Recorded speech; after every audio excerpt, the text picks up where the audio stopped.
So it's our last race weekend of the year. So that means it's also our last biggest headlines of the year. Thank you guys for supporting this series. Let's get it under the way. There's a lot to cover in the headlines. They're all pretty cool headlines. Our last Grand Prix should be covering a lot of stuff. The first thing that I wanted to cover was Lewis Hamilton's old F1 car just sold for more than Michael Schumacher's ever sold for. So funny enough, it's not even a championship winning car. It's his 2013 car, and it's sold for a ridiculous amount. The Schumacher car that was comparable to it was sold for 14.9 million. It's funny, the article says only fetched for 14.9 million, which is 4 million less than what Hamilton sold for. But it isn't the most expensive one. The actually most expensive Formula One car that ever sold was for 29.65 million in 2013. And this car was Fangio's car. Yes, so the only person to hold that record, and I don't think that's ever going to be a record that's taken away. Maybe somebody will buy the RB19 for a ridiculous amount, but it'll never whop up to 29.65 million. It's because of the classicness in that car.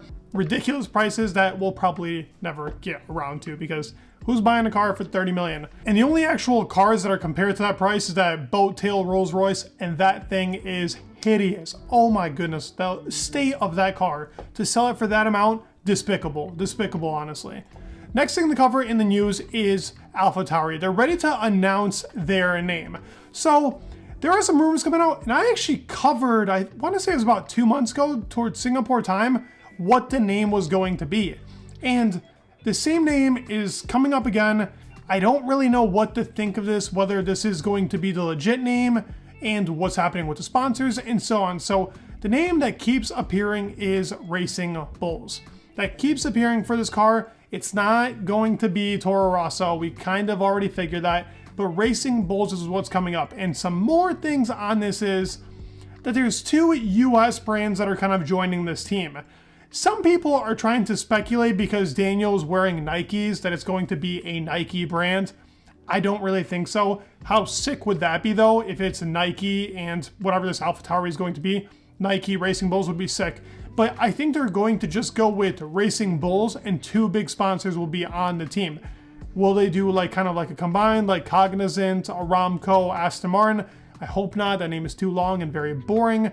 But that is kind of where that AlphaTauri thing sits. The actual CEO himself talks about that he's been so ready to announce the name, and it's a complete change of identity. Company name, logo, everything, a complete relaunch and complete rebrand. That is his words. And he also says, the name of the team, the identity has been decided by the shareholders, and I need to carry it with me without being able to share, which is very difficult.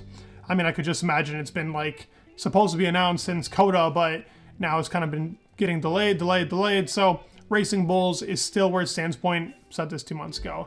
And before I forget the most important part of the news today, let me show you who joined Instagram. Yep, James Vallis himself. And Valtteri Bottas must have been storing this in his locker for years, because he hits him with the James, it's Valtteri, welcome to Instagram. And if you're not familiar with the actual phrase, I'll play it on screen right now. Valtteri, it's James. Please abort the fastest lap attempt for the end of the lap. Just playing around. I know, it's a strong lap. Thanks, man. Yeah, I mean, I just had to mention this. This is too iconic not to mention. Great banter. Next thing in the news, thought I'd cover this, thought it was kind of funny. Lewis Hamilton taking photos of cars. So yes, people have been kind of covering this, that he goes around, takes photos of cars. I didn't think this was something new. This is smart. He's taking photos of cars, calls up his aerodynamicist. He's like, hey, listen, have you added this part? Shows how invested he is in the Mercedes team. We have Nico Rosberg recently coming out and saying they will be competing in 2024. He said something about being neutral for if Lewis won, but he wants Mercedes to win. So is he a George Russell fan? I don't know. He's a Mercedes guy. Obviously, he won with the team, so he's going to always have some love there. Whether that's with Lewis or not, don't know. But I thought it was pretty funny. Lewis talking about the W15, showing pictures to James Allison and the team over there working on the car. I expect the car to still be very strong. We'll have to see. They have a lot of work to be done. Next thing in the news, and I think this has kind of been the common thing since these cryptocurrencies have joined Formula One. So CZ, it's a guy that was the CEO for Binance. Binance is not a main sponsor, but a big sponsor on the Alpine car. And they are, US anti-money laundering laws they're guilty of it. So Wow, go figure, another cryptocurrency in the mud. Well, this happened, was it last year in 2022 when FTX, I mean, you know, the whole entire Sam Friedman law case going on, found guilty for it, for FTX cryptocurrency. Well, this is kind of the same thing. I mean, these cryptocurrencies are just garbage. So, like, it's of course, it's not like a great thing in our sport. They give money to our cars and they let them race. So I like that about them. Red Bull's got some type of cryptocurrency sponsors at Bybit, Crypto.com for Aston Martin. I want to say a Kraken on the Williams car too, but I actually think Kraken is like, I forgot what those are even called. They're those paintings that sell online digitally. I forget the name, honestly, but yes, there's a lot of kind of crypto stuff going on in the Formula One scene, and it just seems like it keeps falling apart as the economy keeps getting worse and worse. So does the cryptocurrency, because people actually have a brain and they're not buying it. So yes, another thing in the mud from the cryptocurrencies. But a big part of the news, something huge, is our first view of a 2026 F1 prototype power unit.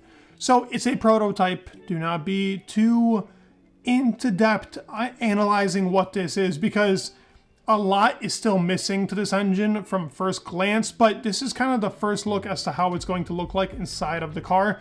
And this engine is for the Ford/Red Bull power unit. Some people were speculating that this is kind of like a Honda engine still, but as you can see, the guy in the back is a Red Bull engineer, and there's no way that they're working with Honda anymore. I'm pretty sure that Honda's not even like showing them the engines anymore because they're not working with Aston Martin. So while Red Bull might have an idea of what Honda's working on, they don't actually know what the engine is looking like for 2026. I wonder if there was any actual investment there in the beginning for the 2026 cars, but this is huge news. We're getting a lot more 2026 news than we are 2024, honestly, as of right now. I think during the winter break, 2024 is going to be very prominent. We're going to see a lot more of it, but our first glimpse of this, the rumor is that Mercedes is the most ahead as of right now, but we don't actually know. These are rumors. They're saying Mercedes is ahead.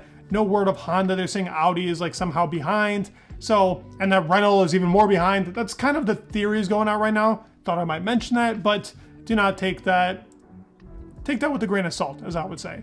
So hope you guys enjoyed the video and hope you guys enjoyed the headline series for the channel in 2023. It'll be back in 2024. Obviously, I love doing these videos and I hope you guys enjoyed them as well. Please subscribe, please like, it would mean the world, and